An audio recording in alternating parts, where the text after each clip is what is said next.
Hello to our freaky family. I'm Michelle. And I'm Kandi. And this is Sips of Crime.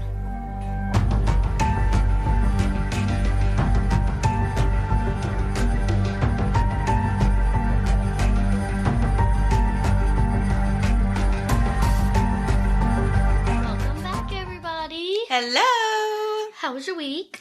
It was good. We actually had a lot of fun. It was a beautiful weekend last weekend. And so my husband and I actually went and got a 75-foot slip and slide. Oh, heck yeah. Yes. And we had some friends over who actually has a son that goes to school with our daughter. Mm-hmm. And so they played and it was so much fun. And I even got out there and On the slip and slide. I got on the slip and slide. It was a mistake. Mistakes were made. I am not the spring chicken I used to be. I woke up the next morning so sore. Oh, I bet. So sore. But it was worth it. I mean, we had so much fun. We grilled steaks and at least the kids had fun. Yes, the kids had an absolute blast. We put like baby shampoo Oh, yeah. on it. Yes. And we ended up getting some inner tubes and like a boogie board. And so cool. yeah, but I mean, it was just awesome. We got a couple of new sprinklers, and so we had a great day. It was a lot of fun. So Nice. yes, but I am paying for it. Oh, well, it's okay. What have you been up to? Well, I haven't done much. I did some laundry today, and I actually I did this order with Preslann Designs. I hope to God I'm pronouncing that right, because, I murdered that mess. But I should not always say that. I do not pronounce names very well. But I got like 2 new little wooden door hangers. Yeah. I got the cutest little freaking bookmark. I mean, it was just like all, like she made it. She handmade. Yes, everything. Buy local, you guys. Buy local. And if y'all want to check her out, she's got a Facebook page. I'll definitely get Michelle to post it because, she does all the social media. I'll put it in the show notes for you guys. But she is awesome, and I was so excited to take everything home. Well, one of the door hangers that I've got, it's fairly large, and it says "Welcome Suckas," like succulents. Yes, but it's really, really big, so I have to figure out, and it's a little heavier than your normal door hangers, which is fine. But I've got to find something that will support it so it doesn't, just drop to the floor. But no, she is freaking awesome. So I'm super excited for that, and definitely will be ordering more stuff from her. I absolutely love handmade stuff. I love going on Etsy and finding little like smaller boutiques. Like unfortunately Etsy and stuff like that, like a lot of like the bigger name companies have gotten on there, and you can tell that it's not like a home grown business. Right. And so, like I said, shop local is super important. I own my own business as well, and I'm not going to plug that in or anything like that from here. But my point is, it just means a lot whenever, local people come to you and love your product and, get to enjoy that, and you get to share your passion with them. Right. I mean, she has like shirts, tumblers, everything. And I sent her something, and I was like, hey, yo, can you make this? Yeah. And she's like, totally. And I'm Yes. like, heck yeah, let's do it. Yeah, and now the items though that you guys, it's not just like a Cricut machine. She like put it on there, like you said, they're actual like wooden, like solid pieces. Yeah, so I'm pretty sure she has a Cricut machine. Well, of course, you give a girl a because, Cricut machine and she can conquer the world. She does shirts and Right. But your wooden tumblers pieces, and I mean, though. But no, she I guess has like a legit. I don't know what it's. I don't even know what you would use to make stuff like that. I guess she programs it to cut and designs everything herself. Yep. That is so awesome. She's very, very talented, and you can tell her, hey, just make it like the picture, or put your own twist on it, and hey, I want it this color and this color, and she'll do it. And of course, when I ordered my stuff, it was back on Mother's Day, and I was like, hey, no rush, like. Yeah. You get mine, go spend time with your family, whatever. Very excited to get it. Good. Well, we've got a lot of fun things going on the back end of our podcast. We've got a lot of fun stuff coming for you guys. You should be getting some bonus episodes here soon, some more happy hours, because our birthdays are coming up. We're not 100% sure when that's going to happen or how that's going to go down, but we're super excited to celebrate those with you guys. Our birthdays are kind of a big deal around here. I don't know about y'all, but we love to celebrate our birthdays, and we always celebrate them together. Yes. So that should be a lot of fun content for you guys coming at you. But yeah, other than that, I don't think there's any other business. What are we drinking today? We are drinking Agavita. It's a mango wine. Ooh. We'll see. I mean, the bottle is super cute. It's an adorable bottle. I'm a it's sucker for a bottle of wine. That's me too, adorable. and I think that gets me sometimes. Oh, it does. I absolutely buy wines because of the label. And Come like, on. When you look through the glass, you see this cute orange, mango-y it's a work design. of art. It's beautiful.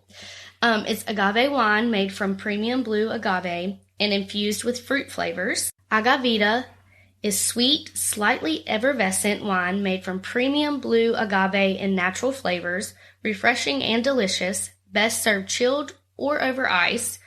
Hashtag agave all day. Agave all day. And this one is only 5%. Another alcohol. low alcohol. It's because summer's here.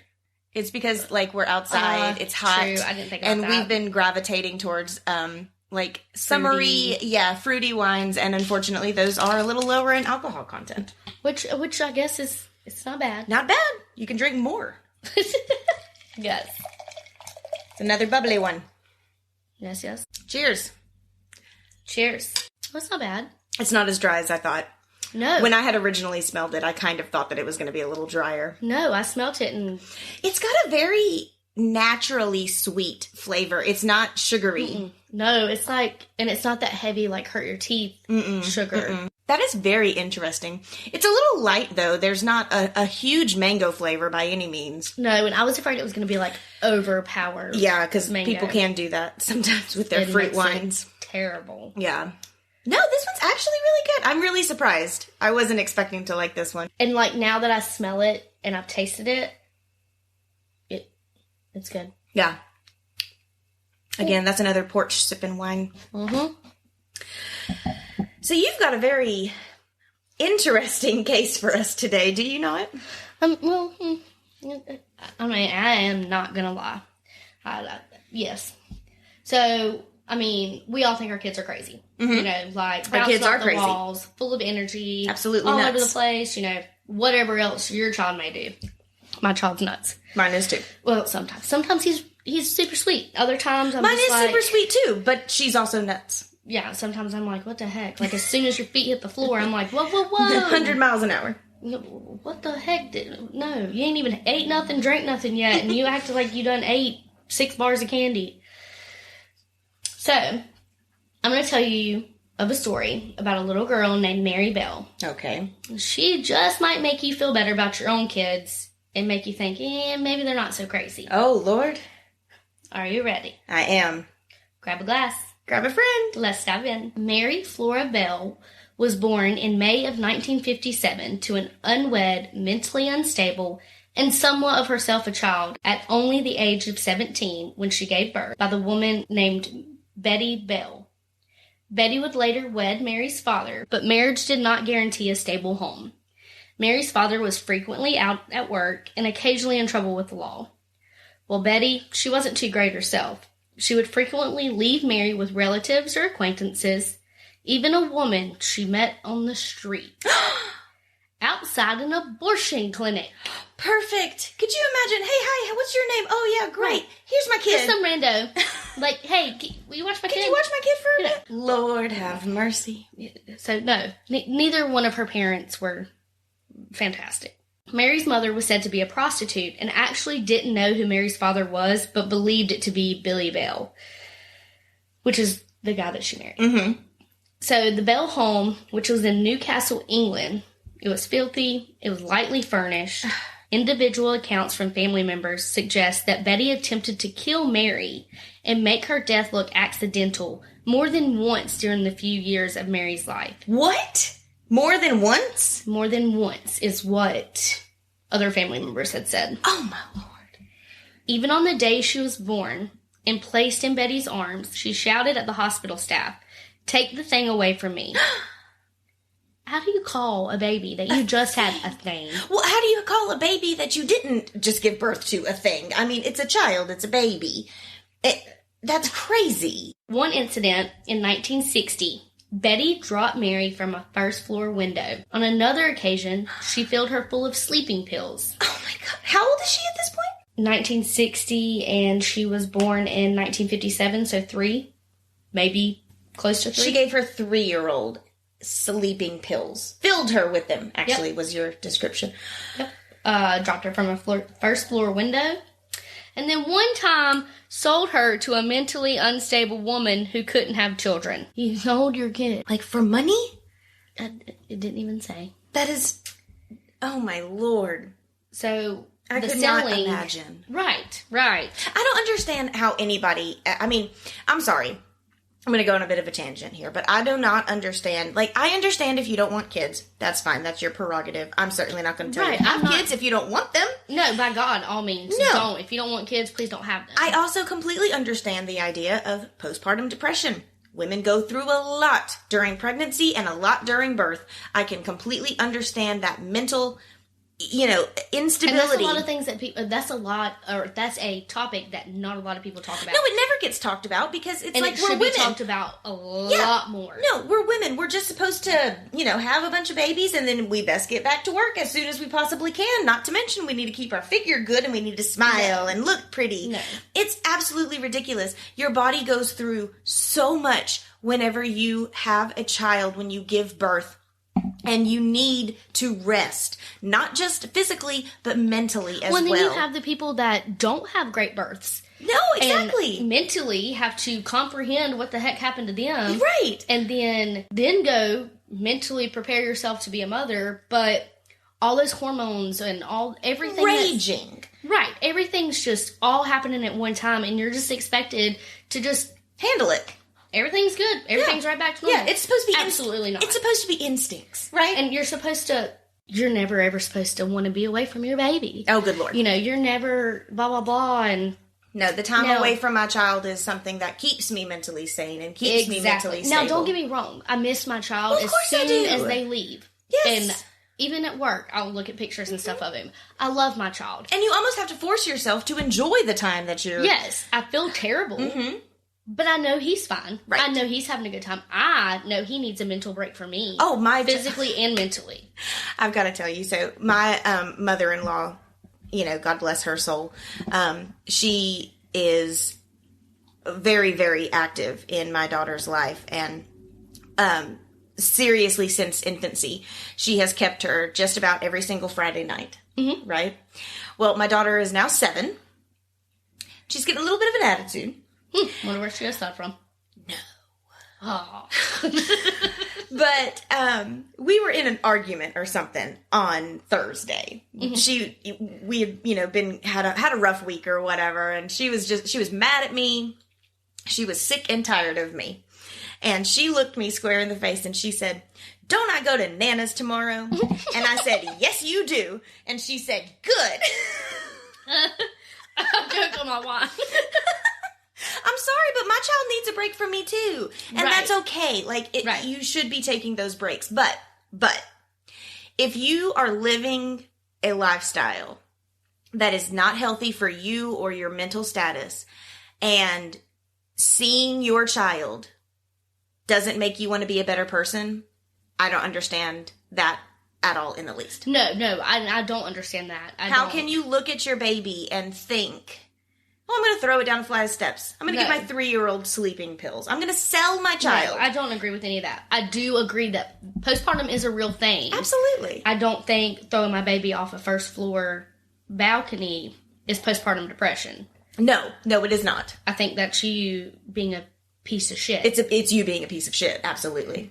Like a disgusting human. I mean, that's two totally different subjects. Totally different subjects. So she sells her to a mentally unstable woman who does not have children of her own. Can't. Yeah. Mm-hmm. Can't do it. Yeah. So, resulting in her older sister, Catherine, having to travel and reclaim Mary. Returning her home to Betty, Mary herself said she was a subject to repeated sexual abuse, her mother forcing her to engage in sex acts with men from the early age of 5. Oh my God. 5. Mary grew up in Scotswood area of Newcastle, which at the time was economically depressed. Domestic violence and criminal activity were very common at this time, and so, as a result, her previous crimes of attacks, vandalisms, or theft didn't attract attention. She had developed a reputation as a show-off. So when she claimed, "I'm a murderer," It was dismissed as another boast from Mary. And how old is she now? Starting into elementary school. Okay. Wow, that's so, young. Here's a picture of where she lived. Mm-hmm.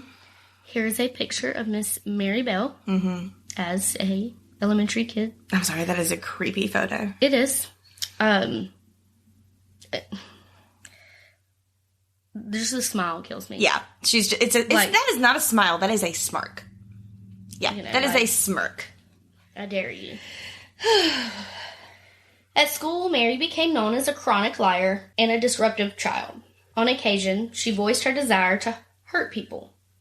She even attempted to strangle or suffocate her classmates or playmates on several occasions. Oh my God. Even attempting to block the trachea of a young girl with sand. I mean, obviously, we cannot sit here and think like that, that's okay. But, I mean, this is all she's known. Right, but no, I still question why the school is still letting her come to school. Yeah, no, I would definitely think that at this day and age that she'd be expelled. But, I mean, the point is that, like I said, violence is all she's known. We say, you feel bad for the child. Not the adult. Right. But I was about to say, I don't know if this plays into this here. It's not. It's so not. It's definitely not. I feel bad for what she grew up in, is what I'm referring to that. Right. But the rest of this story, no, I do not. Oh, Lord. This behavior that she displayed to other children led to the other children not wanting anything to do with her. Well, yeah. Right. To say the least. Other than her neighbor, Norma Joyce Bell, which they're not related. Oh, I was about to say, is that a family member? Nope. Even though they have the same last name, they are not related. So, here is a updated picture of Norma and Mary. Here's Mary. Here's Norma. Huh. Mary still looks creepy. Yes. Norma looks like she's maybe not all there. Maybe she is. Both are just kind of staring blankly. It's very creepy. Very eerie. Well, that super cruel urge that she voiced so many times to hurt people surfaced on May 11th of 1968, when Mary and Norma Bell were playing with a 3-year-old boy on top of Newcastle Air Road Shelter. The boy fell and was severely injured. He was discovered wandering, dazed, and bleeding in the vicinity of St. Margaret's Road in Scotswood.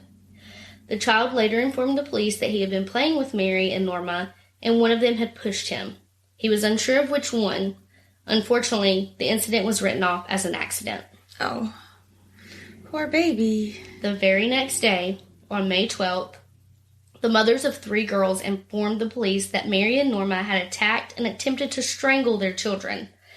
Mary and Norma were interviewed and lectured by authorities, but no juvenile charges were filed. They denied anything to do with the little boy, and Mary denied the 3 little girls. But Norma admitted Mary had tried to, quote, throttle, unquote, each of the girls, stating, quote, Mary went to one of the girls and said, "What happens if you choke someone? Do they die?" Then Mary put both hands round the girl's throat and squeezed. The girl started to turn purple. I told Mary to stop, but she wouldn't. Then she put her hands around Pauline's throat, and she started going purple as well. Another girl, Susan Cornish, came up, and Mary did the same thing to her, unquote. Oh, my God. Now, is she still living with her sisters? I guess her aunt? She's still living at home with her mom. Oh, I thought that her aunt came and got her. Yeah, but took her back to her mom's. Oh, okay. Yeah. Oh, God. So even after Norma admitted this to the authorities and stuff, they still only gave the girls a warning and no other action was taken. Well, not long after that incident, on May 25th, 2 boys were playing in an old abandoned house and found a corpse of a 4-year-old named Martin Brown laying in an upstairs room. He was laying on his back with his arms stretched above his head. Aside from the specks of blood and foam around his mouth, no signs of violence were visible on his body. A local workman named John Hall soon arrived and tried to attempt CPR, but it was too late. As Hall was attempting CPR, Mary and Norma appeared in the doorway and had to be ordered out when police arrived. With no obvious cause of death, it was assumed that Martin Brown had swallowed pills from a discarded bottle, that was found nearby. The very next day, on May 26th, Norma Bell's father caught Mary choking his 11-year-old daughter. He slapped Mary in the face and sent her home. Good for him. Right. I feel like this is the only person who's ever disciplined her to this point. What the heck are you doing? Yeah. Later on that day, a local nursery school was vandalized. Tiles peeled off the slate roof, torn books, upturned desks, and smeared ink on all the posters. Police discovered notes that read, "Futch uff, we murder, watch out, Fanny and faggot. We did murder Martin Brown, fuck off you bastard. Please dismiss this incident as a childish prank." 4 days later, Mary appeared at the Browns' residence, asking Mary to see Martin. Take a drink of your wine. Oh, Lord. Okay. While Martin's mom reminded her of the tragedy of Martin dying, Mary told his grieving mother, "Oh, I know he's dead. I wanted to see him in his coffin." Oh, my God. Like, what the what is wrong with you? You go to someone's grieving mother. Yeah. You're a child, and you're like, "I want to see him in his coffin." Oh, my gosh. Creepy. Right. So, poor family. I have pictures of what the handwritten letters look like. Oh, yeah. So, "I murder so that I may come back. We did murder Martin Brown. Fuck off, you." Does that even mean so I can come back? I don't know. They didn't say much about that one. That one was only in pictures. It's terrible, too, because it's like you can see that, obviously, the child handwriting here, you know, yes. the B's and, I mean. Yeah, it's definitely a child's handwriting. And that's not spelled correctly. I mean, it's just, oh my Lord, that is so terrifying. Yes. On May 31st, a newly installed security system was installed at the vandalized nursery school, and the alarm went off, which caused police to come rushing back to the scene. Here they found Mary and Norma loitering beside the building. Both girls denied involvement in the previous break-in, and they were released into their parents' custody. Well, 2 months go by before the disappearance of a 3-year-old named Brian Howe, which happened in Newcastle. On July 31st of 1968, an immediate search was mounted. The parents said he was last seen outside the house playing with his siblings, the family dog, Mary, and Norma. When he didn't return home later that afternoon is when the concern set in. Mary told Brian's sister that he might be playing in a heap of concrete blocks that had been dumped out on a nearby vacant lot. In fact, he was discovered there, among a tumble of slabs, covered in clumps of grass and weeds in what looked like an attempt to conceal the body, but unfortunately, he was dead. A victim of manual strangulation, legs and stomach mutilated with a razor and a pair of scissors that police recovered at the scene. It was later concluded in the reports that someone had used a razor to carve an N into his stomach, then changed the letter to an M. The scissors were used to cut off some of Brian's hair, scratch his legs, and mutilate his private area. Oh. Here is evidence of the scissors. An N, and then it was changed to an M? Yep. Interesting. That's tragic. Right. I mean... How old was he? He was 3. Oh. A medical examiner suggested that the killer might have been a child since little force was used and that Brian had been dead for up to 7.5 hours. Detectives started circulating questionnaires among local children, asking suspects to account for their whereabouts at the time of Brian's death. Answers from both Mary and Norma were inconsistent. Both girls were brought in for questioning. While Mary claimed that she had seen an older boy abusing Brian and, quote, "I saw him trying to cut a cat's tail off with those scissors he had. Oh, God. But something was wrong with them. One leg was broken or bent. Well, something like that," unquote. The self-incriminating statement was more than enough to convince Detective James Dobson that Mary was the actual killer, because only the police knew about the broken scissors found at the crime scene. Although the testimonies were given, it was still never clear what precise details happened in the murder of Brian. So here is Brian Howe and Martin Brown. That is awful. It's very, very sad. It's very sad. I'm so surprised that, like, so much has, I mean, I don't know. I mean, I feel like a lot of people have seen her being weird or being abusive or being overly rough or, you know, and something wasn't done sooner. Right. Yeah. Like, they're still allowing these kids to, I mean, I guess back in the day, you know, but nothing was being done about it. It's just, I mean, I guess you wouldn't think a child would do something like that. No, you absolutely don't. So a few days later, Norma's parents called the police telling them that Norma wanted to confess what she knew about the death of Brian. She proceeded to tell police how Mary took her to Brian's body and then demonstrated how she strangled him, and apparently confessed to Norma she enjoyed strangling him, telling her all about the mark on his stomach, how she did it, and then about the broken scissors. Norma then drew the marks made on the body and proved it was the same as the medical examiner had stated. Mary began telling police that they were trying to brainwash her and that she would get someone to get her out of this, even though they told her they matched fibers from Brian's body to a dress that Mary was wearing the day of the death, and those fibers were also found on Martin Brown as well. Brian was buried at a local cemetery, and the ceremony had over 200 people attend.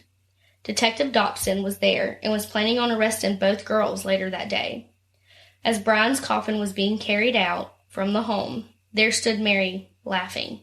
Dobson said, quote, "She stood there, laughing, and rubbing her hands. I thought to myself, God, I've got to bring her in. She's going to do another one," unquote. Both girls, right, like... That is so sinister. I feel like I would have just, like, went and arrested her right then. Yeah, absolutely. I mean, take her out right now. Something. Like, that's crazy. Mm-hmm. Both girls were arrested for the murder of Brian Howe. Mary's response was, "That's all right by me." But Norma burst into tears and said, I'll pay you back for this." Mary completed a written statement trying to say that she was present for all the incidents, Martin, the vandalism, and Brian, but in her statement, she was pinning everything on Norma. Both girls went through a psychological evaluation, resulting in Norma being intellectually delayed and a submissive character who easily displayed emotions, whereas Mary was a bright yet cunning character prone to sudden mood swings and occasionally was willing to talk, although she would suddenly become defensive in nature.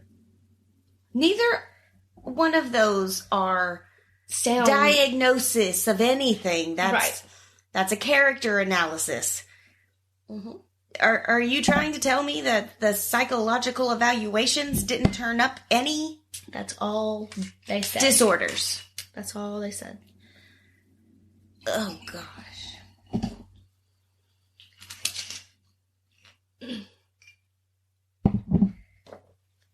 At trial on December 5th of 1968, both pleaded not guilty, and the judge waived the right to anonymity on account of their age. As such, the media was allowed to publicize their names, pictures, ages, etc. So they just threw it all out there. Yep, the media probably had a field day. The judge waived all that. Yeah. So, after a 9-day trial on December 17th, and the jury deliberating for 3 hours and 25 minutes, the jury cleared Mary of the murder, but convicted her of manslaughter. And Norma was acquitted of all charges. Upon hearing the verdicts, Norma clapped her hands in excitement, and Mary burst into tears as her mother and grandmother wept. Passing the sentence, the judge described Mary as dangerous and a very grave risk to other children, and steps must be taken in order to protect the public from her. Mary was sentenced an indefinite sentence of imprisonment. Wow. At 11 years old? Yeah, that's what you think. Described by court psychiatrists as intelligent, manipulative, and dangerous, Mary proved herself a problem inmate. In early 1969, it was said that she was the only female inmate, and in 1970, she fabricated charges of indecent assault against one of her staff. But the man was acquitted in court. She was transferred to a different prison at the age of 16, and then unsuccessfully applied for parole. In September of 1977, she escaped from Moore Court, open prison with another inmate named Annette Priest. In the meantime, they had met 2 boys with whom they spent the nights with, a circumstance that placed the egocentric Mary back into the headlines, offering a blow-by-blow account of how she gave up her virginity. Oh, perfect. Yeah, because, the media cares about that. Yeah, they need to hear all about that. Well, these women would enjoy amusement parks, sleep in various local hotels, and Mary used the alias of Mary Robinson before the 2 escapees parted. Of course, this incident made national headlines, like we said before, and Mary was arrested in the home of one of the men named Cleve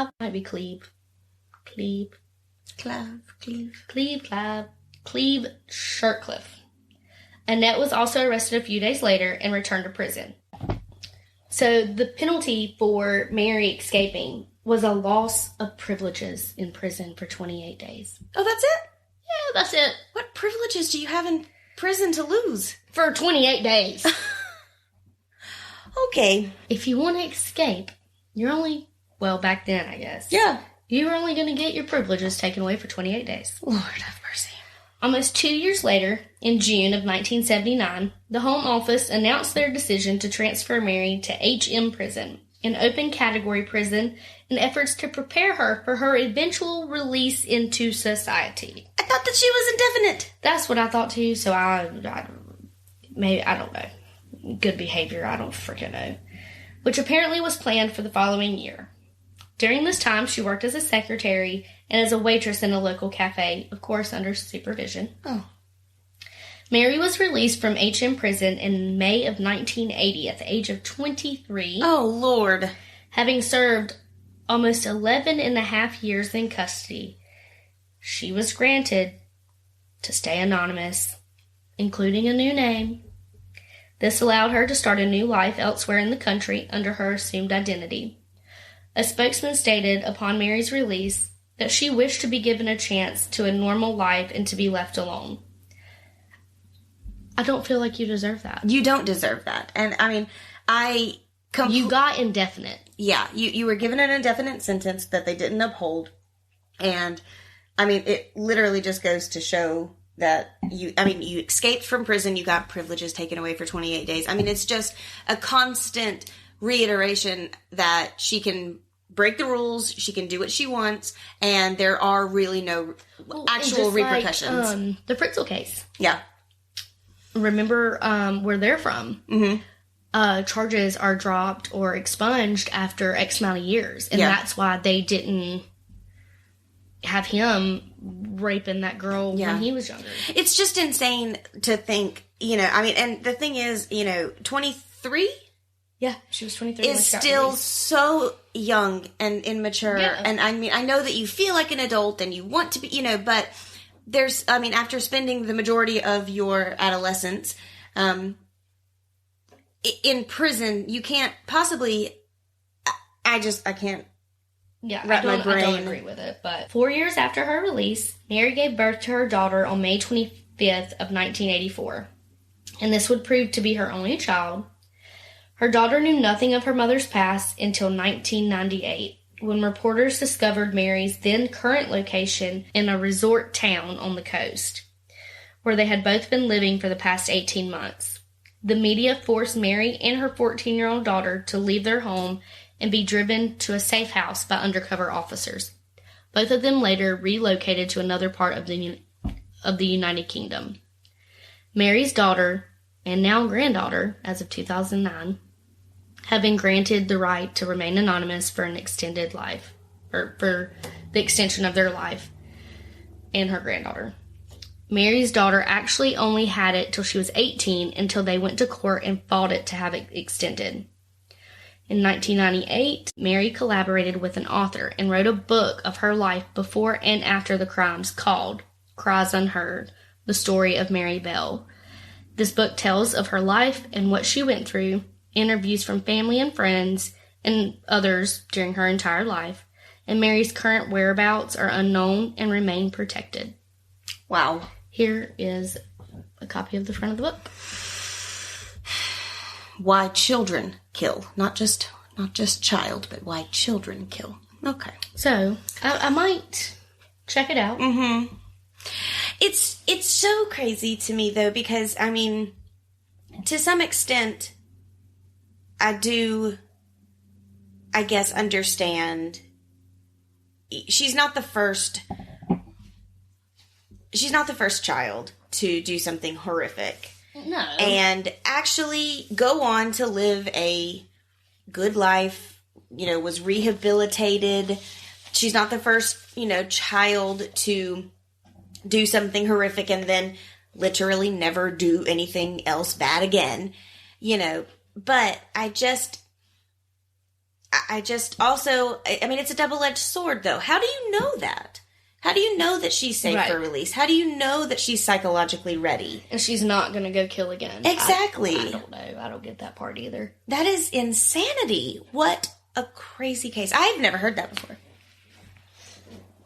Yeah, it was crazy. That is very, very interesting. Wow. Well, on a lighter note, we have some freaky facts about wine. Oh, yay. I love these.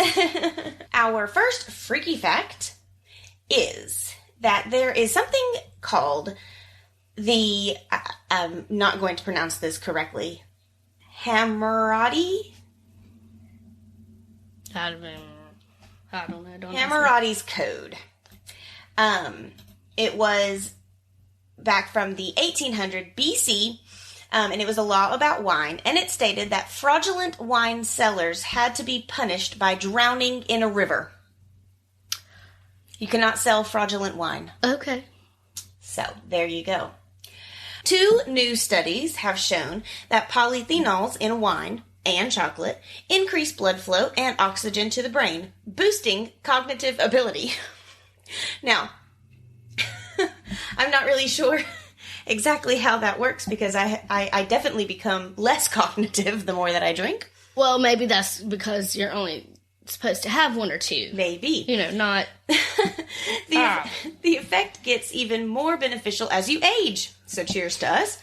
Since there is a natural reduction in blood supply around the brain later in life. All the more reason to have a glass of medicine and a little dessert every chance you get. I'll remember that. The world champion of recognizing wine by smell. His name is Richard Julien? Sure. Yeah. Richard Julien, who was able to recognize 43 wines out of 50. For comparison, second place was only able to recognize 4. By smell. I could not. No, absolutely not. That's incredible. I could tell you if it was sweet or dry. Yes, me too. Absolutely. I could probably distinguish red or white. But that's about as far as my wine smelling nose goes. Maybe I could. I don't know. I'm not going to give myself that much credit. France once had a wine made with cocaine. What the heck? Back in 1860. Did you know that, I don't know if this is really true or not, but have you heard that when they first made Coca-Cola, it had cocaine in it? I have heard that. Again, I'm not sure if it's true or not, but I have heard that. How is that even legal? Well, it was at the time because cocaine was not illegal at the time. Back in 1863, Vin Marion wasn't your average French wine brand. The concoction was made by mixing 6 milligrams of coca leaves for each ounce of Bordeaux wine. The wine became illegal once drug laws changed. So there you go. So... They put cocaine in wine. But alcohol's a downer. Mm-hmm. Cocaine's an upper. Oh my gosh, could you imagine? Fuck. The head change? My body wouldn't know what to do. I think that would lead to a panic attack in some sort of way because you don't know whether to go crazy or chill out. Shoo. In Vietnam, if you are in the know and ask your waiter for a glass of Cobra wine, they will serve you rice wine covered with snake blood that is killed on the spot. Why the heck would you ask for that? I don't know. I've always prided myself as a bit of a foodie. I'll try anything once. I ain't trying that. I was about to say, don't you sit here and tell me I ain't trying that because I'm not going to sit with you if you are. Killed on the spot. Lord. Mm-mm. No. Ancient Romans believed that seasoning was more important than the main flavor of wine. They often added fermented fish sauce, garlic, lead, and absinthe. Fish sauce. If I drink wine that has fish sauce, I like garlic in my food. I love garlic in my food, but I don't want garlic in my wine. wine. Yeah, that would not be good. Fish sauce? Yes. Jeez.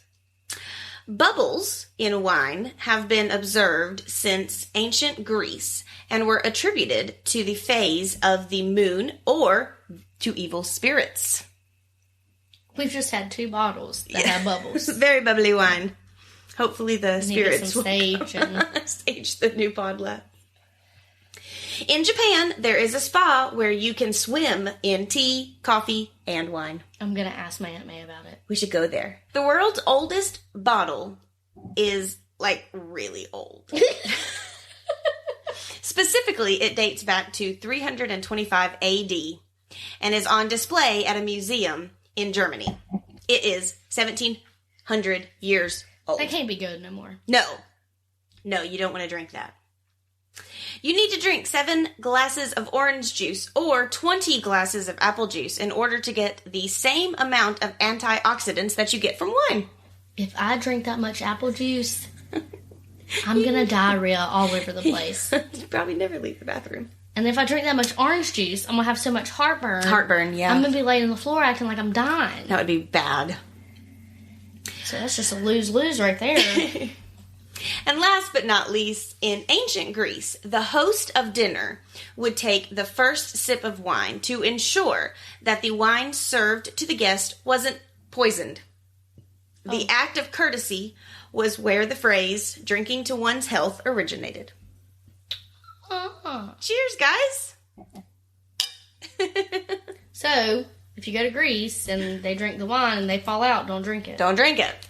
You can join our freaky little family both on Instagram and Facebook and find all of the featured photos from this episode At Sips of Crime. For a chance to have your story featured on one of our future episodes, send us a Gmail to sipsofcrime@gmail.com. And you can find all of our episodes wherever you get your podcasts.